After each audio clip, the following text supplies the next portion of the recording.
Hi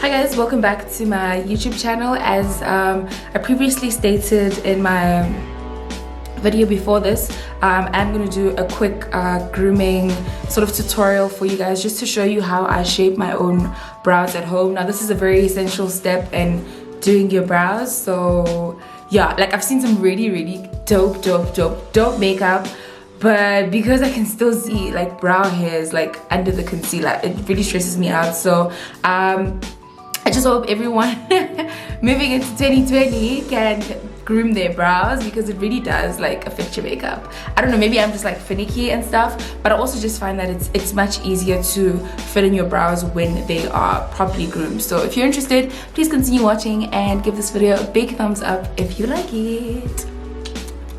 Okay, so I'm gonna get right into it. The first thing that you're gonna need is some Vaseline. Now I usually use 8-hour cream for this, but I know a lot of people don't have that, and I just wanted to show everyone that you can. Still do it with just your normal Vaseline or any lubricant type of substance. And then you're gonna need a spoolie brush. I can't find my big spoolie brush, so I'm just gonna use this one at the back of a brow pencil. And you're also gonna need a razor. I have the whole box. I got these from Clicks. They were about 11 rand, maybe 14 rand for 5. So yeah, I only like really need one, really, or like one side of one even. But yeah, I know a lot of people prefer waxing or threading, and I think that if it's your first time like doing this, I think maybe go in for a wax or a thread first, just so you can get that shape defined and you can actually know like, okay, this is what this was supposed to look like the next time I do it at home. I know a lot of people prefer getting waxed or threaded because it grows back slower, but for me personally, I just don't have the time to go and do that. I've seen a lot of people actually draw on the brows that they would usually draw and then cut off the sides that has the excess hair, so you can do that as well. But I would recommend you get waxed or threaded, especially if you've got bushy eyebrows. Get waxed or threaded first, and then you can just use this as like a touch up sort of a method. As per usual, I'm gonna bring you guys closer so you can see what it is I'm actually doing. Okay, I think this is good enough. So the first thing that I'm going to do is I'm going to brush up my brow with a spoolie. Now as you can see, this is where my brow usually goes when I do my makeup, and this is all of the hair that I no longer want there. And then I'm just going to neaten up the top of my brow and this side of my brow as well, and just the front of my brow. I'm just going to cut this off a little bit. So I'm just going to brush up with this brush up my hairs with the spoolie, just so I can identify where it is exactly I want to cut and which is the brow hairs that I don't really need. And as you can clearly see, this is all of the hair that I'm going to remove, and I'm just going to neaten the front and on the side of my brow, and I'm just going to straighten this side of the brow and the front.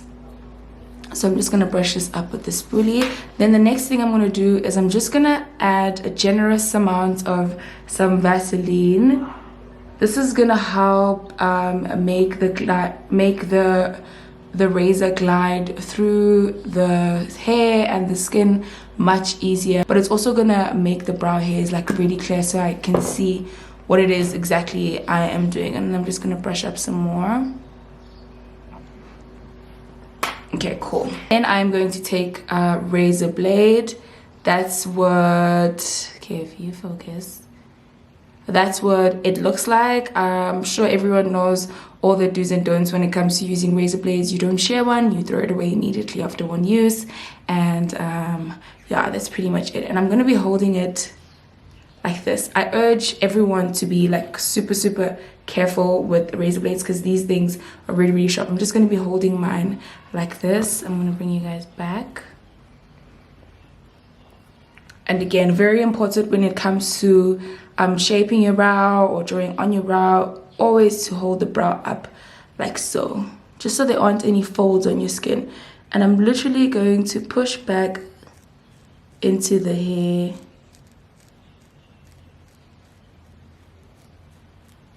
Like so. And as you can see, I've managed already to remove some of the hair. I'm going to do this very, very slowly because I'm trying to be careful as possible. As you can see, the Vaseline makes it so much easier to cut. And I'm going to just straighten out the front of my brow.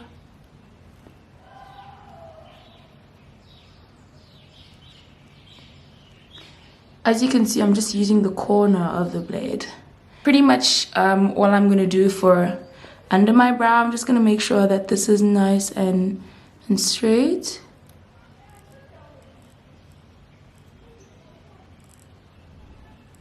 And for the top of the brow, I'm going to be using the razor blade like this. I'm going to be holding it this way. And I'm just going to push it down like so.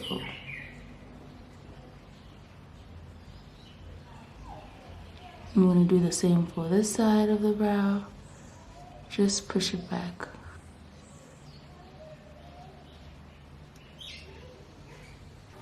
And then I'm going to wipe off the Vaseline. And I'm going to go in with a spoolie brush. And literally, that is my brow broom. Now I'm going to do the same thing. Apply some Vaseline. Like so. Generous amount. Like, this process would not be a smooth one without the Vaseline, literally. And again, I'm going to hold my brow up like that, and I'm just gonna push down like so. As you can see, it's not really important in which, like, the direction in which you cut from, really. I know people usually think that it is, but it really isn't, because as this side I was pushing from this side, and then now I'm pushing back down the other way. It always is a good idea to cut in the direction that your hair grows, like the opposite direction, but it doesn't really matter.